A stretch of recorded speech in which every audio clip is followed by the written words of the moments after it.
malawak at bakanteng lote na ito. Nakatakdang itayo ang pinakabagong merkado sa publiko at trading post sa Iriga City, Camarines Sur. Ipapagamit sa local government unit ng Iriga ang 9,302 square meters na ito kung saan nakakasang magkaroon ng meat and fish section.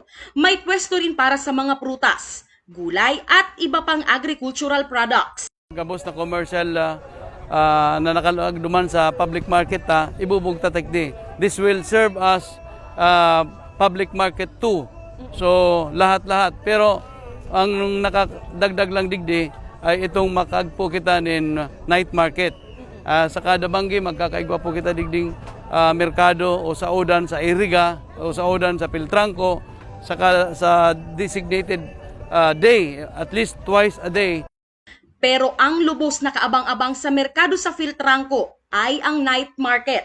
Magkakaroon dito ng ukay-ukay at food stations. To bring investment to the table that will help the SMEs of Iriga City, the small, medium enterprises, that this agritourism stimulus is a unique quality or recipe of innovation done by Mayor Madel, especially po na nasa gitna tayo ng pandemic. Inaasahan ring makapagbibigay ito ng dagdag dilihensya sa mga traders sa Iriga. Ito pong pinagsasabi ni Mayor Madel na trading post, iyo ang pinaka-priority ibubugtak digdiyo dahil ang trading post po kaya ang pinaka-importante ngunyan para itong mga produced agricultural products in other products kang Iriga City, igdi na po mabagsak, including itong mga hali itaman sa ibang lugar, haling Baguio, haling digdi na po sinda mabagsak, and then digdi na po anbarakalan. Pag mga farmers, ida po market ka mga produce nila, sana sila migdalagan. Halimbawa, nag-agko ko 2 hektarya, nagtanim ako sa kamatis. Usually, ang mga farmers sagto na po ang pili binibenta. Bagay na po ang sa di Iriga. Taono, ida po market sa di Iriga. Kakausipin mo pa sa mga paratinda. Kaya, aming yari, kinagko trading post, ibababa ko mga farmers sa to post, sa to trading post, at ko na mga paninda. Pwede na sa tong magbakal. Di man kita nagpapabayad sa trading post, ida po bayad, libre po ang ngamin. So, di kita nagpaparent, ida kita ngamin, di nagpapabayad, ida fee, ida ngamin. Kaya, nakaisip kita sa trading post. Iba, nagdidirekta, ida man po kan problema, kinag ko na sira market. Ang importante sana, matabangan ang mga farmers na maibenta ang mga gulay kapag kaptong panahon, kung dapat trading post, ang mga benta nila, di na po nila lugod na ibebenta sa dita, ida po kausip. Amo po ang gibo ka trading post.